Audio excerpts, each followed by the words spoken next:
Hallo und herzlich willkommen auf dem PW Review Kanal. Heute stellen wir euch den Panzerjäger im Jahr 1944 vor. Meine Darstellung ist die eines Geschützführers einer Panzerabwehrkanone im Jahre 1944. Dazu trage ich die Gruppenführerausstattung, die ein Geschützführer damals zum Führen des Geschützes benötigt hat. Das wären zum einen das Fernglas 6x30, die Pistole, ausgegeben an Unterführer und Geschützführer, die Kartenmeldetasche als einer der Hauptbestandteile der Führungsausstattung, die dann natürlich auch mit Stiften, Meldeblöcken und diversen Vorschriften gefüllt ist. Wie man hier sieht, noch früher Y-Riemen mit versteckter Naht. Die Gasplantasche, die ist ja in der Zeit auch teilweise an Gasmaskendose getragen worden, aber hier in der ganz klassischen Trageweise auf der Brust. Bluse ist eine M42. Korrekt. Und ansonsten Brotbeutel, Kochgeschirr, Feldspaten, Gasmaskendose wie angesprochen, Feldflasche, Kochgeschirr, Zeltbahn und hier Spaten und Seitengewehr. Und Hose, sehr interessant, ist, wie man hier an diesen kleinen Taschen sieht, eine M44 Hose, die zusammen mit der M44 Bluse eingeführt wurde.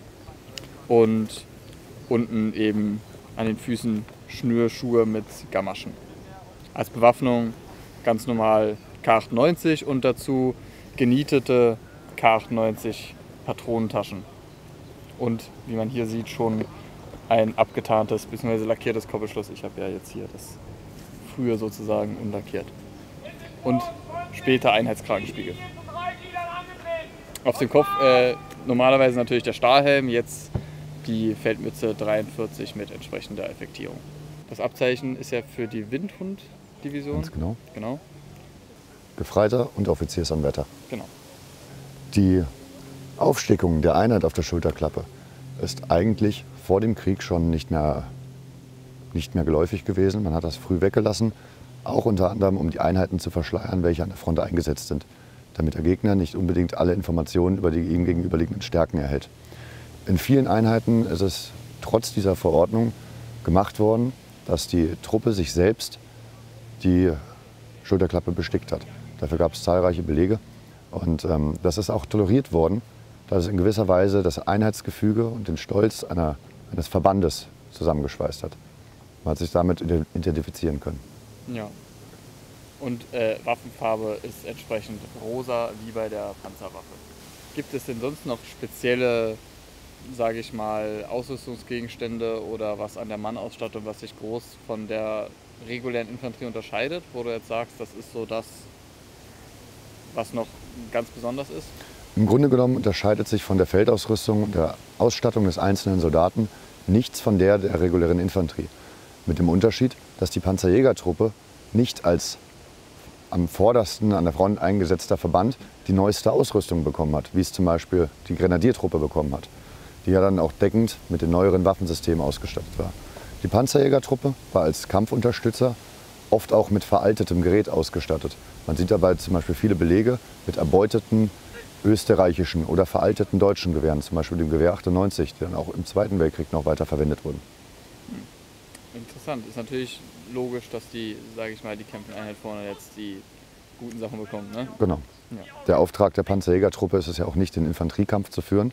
Deswegen braucht sie zwar eine Waffe, um sich verteidigen zu können, aber der eigentliche Kampf wird mit der Kanone geführt. Ergibt alles Sinn. Die Aufgaben eines Geschützführers sind in erster Linie die Koordination der Kanone, ihrer Besatzung und damit das Führen des erfolgreichen Feuerkampfs zum Niederkämpfen feindlicher Fahrzeuge oder schwerpunktmäßig festgesetzter feindlicher Weichziele.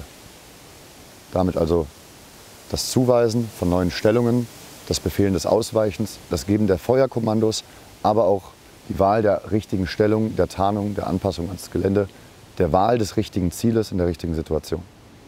Dafür wurden die besten Soldaten am Geschütz zu Geschützführern gemacht. Der beste Schütze der Gruppe wurde zum Schützen 1 an der Kanone. Der schnellste Ladeschütze wurde natürlich zum Ladeschützen. Und beabsichtigt war es, dass jeder Soldat an der Panzerabwehrkanone in der Lage war, jede Position in diesem Geschütz zu übernehmen. Wurde natürlich auch nicht dauernd gemacht, weil der beste Schütze bleibt nun mal der beste Schütze. Und dennoch sollte jederzeit im Falle eines Ausfalls einzelner Mitglieder die Kette nachbesetzt werden können, damit das Geschütz möglichst lange alleine weiterkämpfen kann. Wenn ihr euch weitergehend für Panzerjäger-Einheiten interessiert oder vielleicht selber eine Panzerjäger-Darstellung anstrebt oder vielleicht sogar eine zu Hause habt, weiß man ja nicht, dann wendet euch doch an die Jungs. An die 3. Kompanie der Panzerjägerabteilung 228, 116. Panzerdivision der Windhunde. Genauer, 1. Zug, 3. Geschütz. Oder über Facebook. Blenden wir auch noch ein. Und dann würde ich sagen, vielen Dank fürs Zuschauen und bis zum nächsten Mal.